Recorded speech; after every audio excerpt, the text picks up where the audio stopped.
25 minutes before 10 o'clock. Thank you for tuning in this Wednesday morning.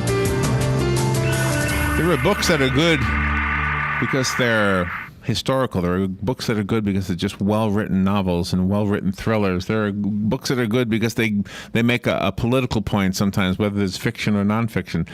We have a book here that does all of the above, and Steve Berry, it's no surprise that he was able to pack all of that into his book. Steve's been with us before. It's an honor for us to have him always, and his new book is called The Patriot Threat. You're going to like this book. See, I know this audience, Robin. I know that they will like this book. Steve Berry is an historian. He's the co-founder of History Matters, a foundation dedicated to historic preservation. He's an attorney. He's the first spokesman for the National Preservation Week. He's a member of the Smithsonian Institution Libraries Advisory Board. He's a founding member of International Thriller Writers and an award-winning New York Times bestselling author, which you knew already. Again, the new book is called The Patriot Threat, a Cotton Malone thriller novel. Good morning, Steve. How you doing? Doing fine. Always good to have you on. It's been a long time, though. How long ago has it been since your last book, or did you skip us a couple of books worth? Well, I did a book last year, so I may not have been there. It seemed like I was with you 2 years ago. Yeah, maybe. And where are you? Where do you live? I'm in St. Augustine, Florida, so I'm not far That's from you. right. Yes. Okay, I remember. Well, one of these days you got to come in here. Yeah, you're not far away. You're not that far over there. So what happens for you? I mean, this book does so many different things. It tells a story. It gets us to think. It gets us to understand something about our own history. So how does this come together for you? Do you start with the idea of a thriller, and then you say, gosh, I know how I can incorporate history and my opinions on, in this case, would be the income tax, right? Yeah, this one really starts with well, most of them start with the actual concept, the thing from history, that kind of thing. And so, when I stumbled onto this research a couple of years ago when I was doing the Lincoln Myth book, and I came across this thing about the possibility that the 16th Amendment to the Constitution may not have been legally ratified back in 1913. And I thought at first it was a little crazy. I bought a book on the subject. A gentleman had done some research on it, and I read that, and I looked at it, and I said, well, it's not so crazy after all. And so I was able to weave this modern-day thriller into incorporating something that happened back in 1913, something we know that happened from history that was kind of swept under the rug, and now it's come back out to cause us a lot of problems. And so I want the listeners to know what that is. Some of our listeners know this. Could you tell me the name of the book you just referred to? The book was called The Law That Never Was. It's a very expensive book. The gentleman really thought very highly of his book, and he charged a lot for it. He was basically a tax evader. He was trying to evade taxes in this way. And I didn't write this novel as a manifesto to evade taxes. Right. I wrote the novel to point out that something did happen back in 1913 that was very curious, and what it was the Solicitor General of the United States sent a memorandum to the Secretary of State right before the 36th state was about to ratify the 16th Amendment, and warned the Secretary of State that there were problems associated with the whole ratification process. He said, look, watch out now. There's problems here. Let's be careful. Let's tread lightly. The Secretary of State ignored that and just went ahead and declared the amendment in effect, not ratified, but in effect, which is an interesting choice of words. About 20 years ago, that gentleman I just told you about went around to every state capital to figure out what the Solicitor General was talking about. What was it that caused him so much concern? And he discovered problems in nearly every state, and in about 15 states, the problems are so severe that they most likely never even ratified the amendment. And you only had to void 6 states to void the amendment, so you can see what was concerning the Solicitor General. And all this just kind of got swept under the rug in 1913. They just went ahead and did it. And back then you could get away with that. And now it's come back out, and my antagonist of the novel is going to use this against us. He's going to use our own laws against us to try to bring us to our knees. Wow. You've set us up so well for the story. So I want to tell you a couple things that we've had our share of people who would be on the air with us, both as guests and listeners just calling in, telling us that the whole constitutional amendment to pay income taxes is unconstitutional. Mm-hmm. And my argument has always been, and I know this isn't the real core of what we want to talk about. Obviously, you have a book to talk about, a novel, but Sure. but this is why we invited you for 25 minutes. Usually when we have a novel, we just kind of keep it at 10 minutes. But I wanted to tell you this. My argument has been this, that whether it's been passed or not, I'm not big enough to fight the government, and if I don't pay my taxes, they're going to take my house away. Because I know some people who've had their house taken away because of not paying. So it's like it's kind of like you're stuck. You know, if it's a law you don't like, you still abide by it just so you don't. No question. Because they're more powerful than me. Well, what's more interesting about it is I read around 40 federal court opinions on this where this argument has been tried in federal court. And the interesting thing about the whole thing is that the federal judges will not even allow this argument to be brought up. They won't even address this position. They don't even want to go here. And I can understand why, because there's some significant problems in some of this stuff, and they just don't want to deal with it. So they just basically say the law's the law, and that's the way the law is, and that's the way it is. Here's an example, one example. In the state of Tennessee, the House of Representatives voted to approve the 16th Amendment. We know that because there's a vote that survives. The Senate of the state of Tennessee voted to reject the amendment. We know that because the vote has survived. It got to the governor's desk by some incredible way, and the governor vetoed the amendment. We know that because the veto has survived. Tennessee is in the yes column. So, how did it get in the yes column? It clearly did not ratify the amendment. There's some significant issues on this Wow. that the federal courts don't want to deal with. They just don't want to mess with it. They said, we're not messing with it. We're not going there. We're not touching it. And I understand why, because 90% of our revenues in this country come from income tax, and if something happened to that, it would bring us to our knees. And again, the novel is not a manifesto for any. Right. Because I don't know if any of this, I'm not. That's not the point of the novel. The point of the novel is that something did happen back in 1913 that was significant enough for the Solicitor General to warn the Secretary of State. And now it's come back out, and as I said, my antagonist is going to use it against us. It made for a great thriller, and it makes for something that Americans should at least consider and think about. Yeah. Oh, and well said. That's exactly right. So, for listeners who kind of knew what we were going to talk about because we were talking about it yesterday and a little bit earlier this morning, you have now done a really good job in setting us up for this. So let's talk about the story in the book. We got about 3 minutes before the break, and then we'll. 2 minutes actually, and then when we come back, we'll dig deeper a little bit. Give us like a movie trailer version of the story in the Patriot threat.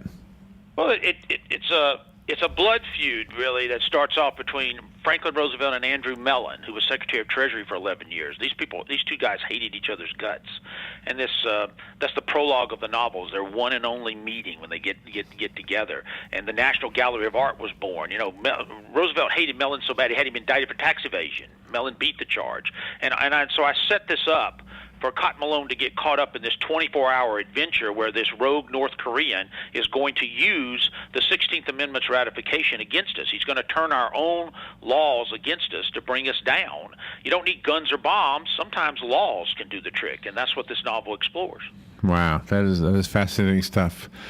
Steve, just hang in there. We'll take our break Sure. and be right back. Listeners, if you want to call in and discuss some of this, of course, I want to be fair to the book, the story. That's what this is really about, this interview. But Steve has such an interesting take on the history that we all have to live by and understand. And for those of you who've been opposed to the income tax, there's some fuel for you in this. Mm-hmm. There absolutely is some fuel for your argument in this.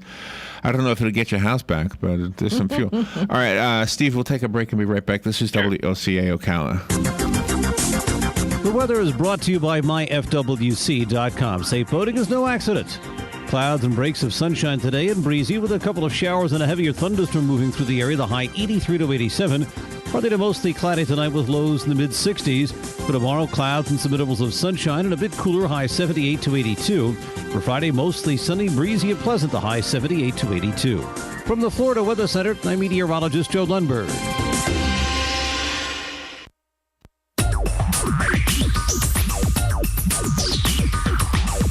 whether you're building it up or knocking it down, get it done, rent it now. Sunbelt Rentals is here to make your job a little easier. Our knowledgeable staff will help you find the right equipment for any job, big or small. Did you know that Sunbelt Rentals carries heaters, air conditioners, generators, lighting, traffic control, and so much more? So whether you're building it up or knocking it down, we've got the equipment you need. Get it done, rent it now. And right now, for a limited time, you can have it for less. Just by mentioning this ad, if you rent it Friday afternoon, you can keep it the whole weekend and only pay for one day. But this is a limited time offer, so stop into Sunbelt Rentals today, Northwest 27th, just a quarter mile east of I-75. For more information, just give us a call, 352-369-9101. 352-369-9101. Sunbelt Rentals. Get it done, rent it now. 352-369-9101. That was the sound of a tree falling. It could be your tree. You're going to have it trimmed, but never got around to calling Pride Tree Service. It could have fallen in a field, and now all you have to do is call Pride Tree Service, and they'll have it quickly out of the way for a great price. But don't wait until the tree falls. It may not fall in the field. It may hit your car, your house, or worse. So call Pride Tree Service today and avoid all those headaches before they happen. Pride Tree Service, 840-0750. That's 840-0750. Wow, I can't believe what I'm seeing. Who did this? P&P Tikis and more, of course. Now I have a tiki hut for shade, and I can enjoy the sounds of my cascading fountain while feeding my koi fish in my own pond. They even fixed my fence and redid all my landscaping. Nice to see a professional, reliable, family-owned business. Yes, P&P Tikis is the natural Florida tiki builder and water features designer. With free estimates, P&P Tikis is licensed and insured. Call 352-877-3307 for your very own tiki hut and more. That's 352-877-3307. P&P Tikis. Hey, Matt, I know Sunrise Automotive does auto stuff, but I need some tires for my truck. Can you recommend someone? Yes, I can. We do that. No, I mean, I need them installed and balanced and all that. Yep, we do that. Well, my son needed his windows tinted. Yep, we do that. I need my too. seat replaced. Yep, we do that too. I need a new roof line and a new spoiler and a new Yep, trunk. we can even do that too. Okay, I get it. I suppose you can also do a radio show too, huh? Well, as a matter of fact, join me every Monday at 10 for auto repair with personal care here on The Source. Of course you do. All right, 12 and a half minutes before 10 o'clock, let's return to our interview with Steve Berry. He's in St. Augustine. He is the author of The Patriot Threat, and he's got so many other great books. And he's not only an author, he's an attorney. And the story that is in the book, The Patriot Threat, it has to deal with the idea that our amendment, the 16th Amendment, that gives the government the right to tax your income, may not actually be constitutional. And there's some real historical basis for that. Although his book isn't, like he says, a manifesto for that. It's a story. But because you're a lawyer, Steve, I wanted to talk to the lawyer you are for a second, if I could. Would that be all right? Yeah, sure. Or will it cost me? No, Okay. I don't practice anymore, so it's free. But I wanted to ask you this. Because you are an attorney, and I'm guessing that you, even though you don't practice, you still think in a very strategic way. And anytime I've been with an attorney who's good at that craft, they've developed this amazing way to think and to present an argument, sometimes on behalf of something they don't even agree with. Sure. I did that many times. I had to present a client's position that I fundamentally thought was wrong, and that's my job. Which may not be the case in this question, but I want to ask you, if you had a client, hypothetically, I know it's hypothetical, but if you had a client as an attorney who refused to pay his income taxes and he held up every document he possibly could, same document you're referring to in the Patriot Threat, what would stop a jury from saying, yeah, you're right, you shouldn't have to pay taxes, and therefore wouldn't that be a precedent for the rest of the country? Well, it would be, but you'd never get that far. And that's what I want to know. Why? What happens? What stops? Because what happens is the federal judges say that under the principles we have right now, when the official declares an amendment ratified, or in effect, or however you want to say it, when that is declared by the Secretary of State, today it's done by the Archivist of the United States, but back then it was Secretary of State, that is a non-reviewable decision by a court. Courts cannot review that decision. It is not something that we get into. We do not deal with that. Okay. So they don't even go there. Now, personally, I think that's got a problem with it right off the bat. Yeah. Because what if that official commits open fraud or lies or makes a horrible mistake, you're telling me that that decision is unreviewable under any circumstance. That's never been addressed. The Supreme Court addressed that issue in 1922 and ruled that was the case, and that's been the law. So you never get to the argument here because the judges say, we're not going behind the amendment. The amendment's done. We're not going behind there, and we're not dealing with that. So you never get that far with this argument, and it's a clever way to end the debate before the debate Interesting, starts. Which means that an attorney who knows his stuff, like yourself, for example, wouldn't even take the case because you could see. You can't win. It's like playing chess. You already know 10 moves ahead. You know what's going to happen. It's over. What you've got to do is go after that Supreme Court decision and overturn it is what you've got to go after. The problem is getting the proper case and the standing to do that, and it's very difficult. It'd be very difficult to do. So what happens is even though there were irregularities in 1913, they basically get away with them. They basically stand as they are. When you're looking at this from a pure reality standpoint, right. in the world. Now, in the world of novels and thrillers, you can have more fun with it.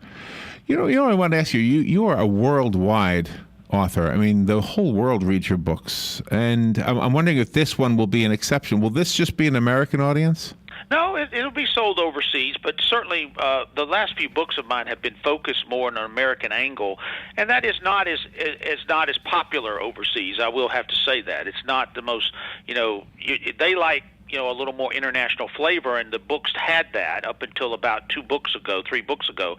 I'm going to do a couple of more American books, and I'm going to go back to that international flavor because I wanted to explore these constitutional defects that I knew about before anyone else took them and did something with them. I wanted them to be mine. One of the awards that you were awarded was the Spirit of Anne Frank Human Rights Award, and you really seem to have your pulse on the freedom of the people. Yeah, that was a really special award they gave me for the Columbus affair.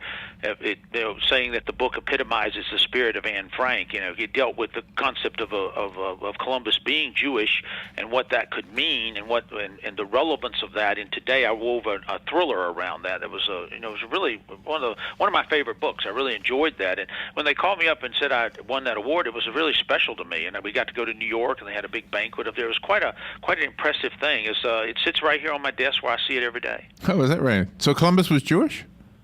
Yes. In my opinion, there's no question he was. I think it's the only thing that makes any sense. And Columbus was we know virtually nothing about Christopher Columbus. Almost nothing about this man whatsoever. His history, his past, everything is shrouded not in mystery but in total darkness.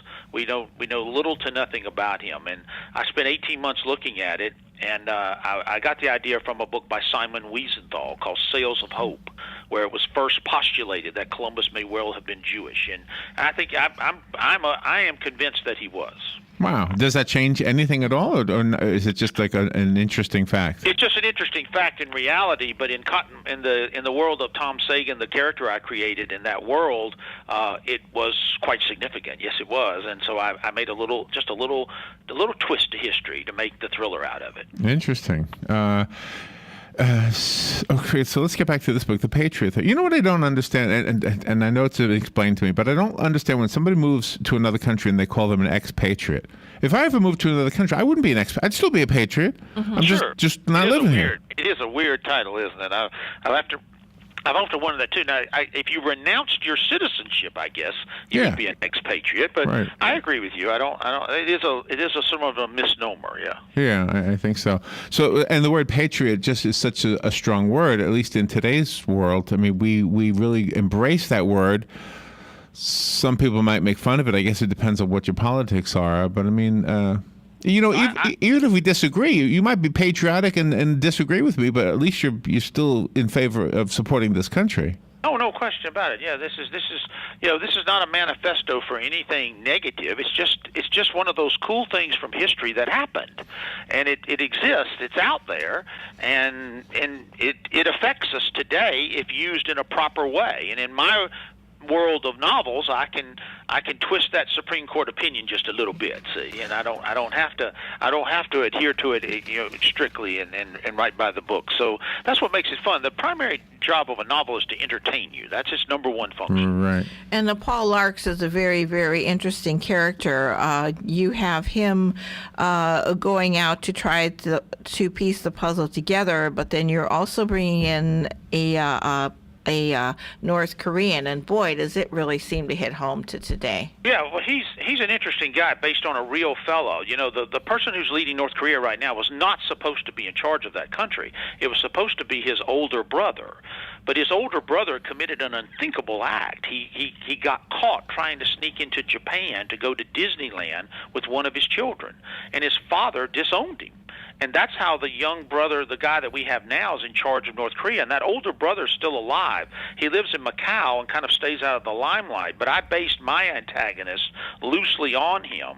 And so my guy's back now to claim his birthright. And he's going to do what no North Korean has ever done. He's going to bring America to its knees. But he's going to do it by using our own laws against us, not with bombs or guns or anything like that. So I was fascinated by that, of how something so small could become such a tremendous threat to us. And he's a patriot too, by the way, in his own way, with his own thing. So there's a lot of patriot threats in the book. Interesting thing. And so is it a spoiler if I ask you to explain how he breaks that barrier that you illustrated earlier, that barrier that would prevent you or any attorney who understands this from even taking a case? How does he break that? That'd probably give it away. That's a spoiler. Okay, so that'd give it a little bit too much. But in my world, I could trip it up a little bit, and not to say that my particular idea could not work in the real world, but it was in the novel world, it's my world. I can do what I want. That's the cool thing about it. You do it well. And in our world, I mean, if anything ever happened to the income tax laws the way we have them right now,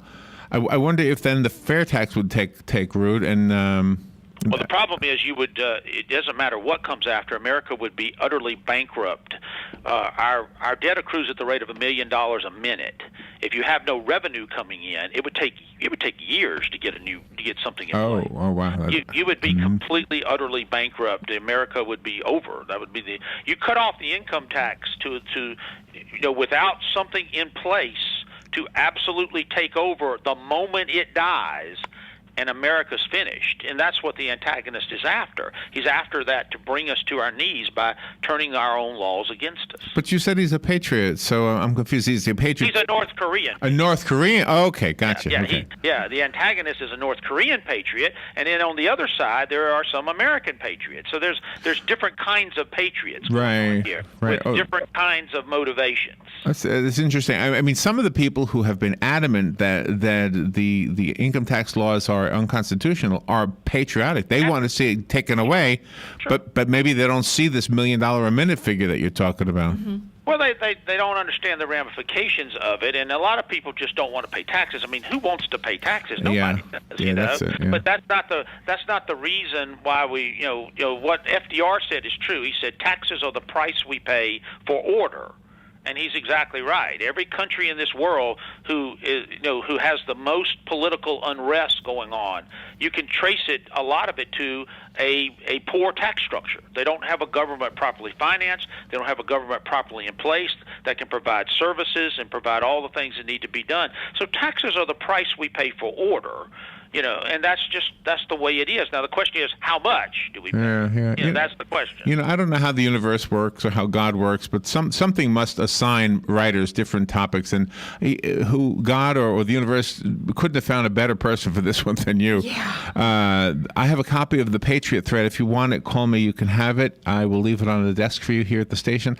Steve Berry is the author, of course, and the rest of us have to go buy it. Is it on Amazon? I'm guessing it's everywhere, correct? It's everywhere. It's in stores everywhere in all formats, hardcover, Audible, you name it. And if they want to know more about me or the books or anything, they can go to steveberry.org. Everything is there. All right. Steve, thank you for taking some time to be with us. If you're ever in Ocala, we'd love to have you in the studio. Sure, I'd love to one day. We'll do that one day. All right. We'll take a little break. We'll be right back. Great interview. And it looks like we have some people wanting the book. We'll be right back.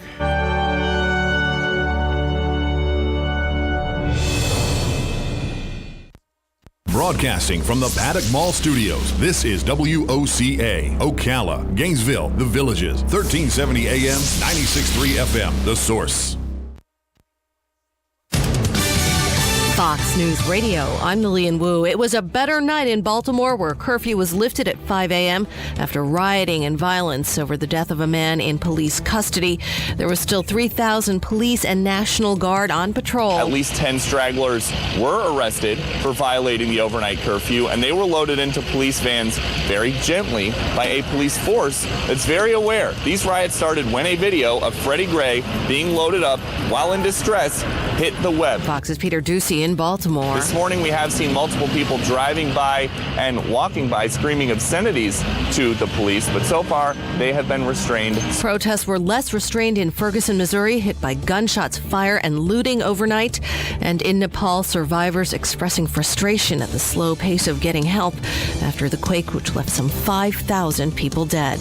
Fox News. We report, you decide. Times sure have changed since Geico started saving people money over 75 years ago. We didn't have video games like today, but that's not to say we didn't have fun. One of my favorite games was Don't Get Kicked by the Goat. Now that's some real excitement, especially when someone lost. Yep, back then we knew two things: how to have a good time, and that Geico was always a good deal. Geico, saving people money on car insurance for over 75 years. Let's get down to business. You don't travel too often for work, but when you do, you want to stay where you know you'll be taken care of. That's where Choice Hotels comes in. We have everything you need to keep you on top of your game, like free hot breakfast for that much-needed morning boost, free internet to keep you in touch with home base, and a generous loyalty program so you can earn great rewards. Stay for business at Choice Hotels and book now at choicehotels.com. Great endings begin here. Amenities vary by location.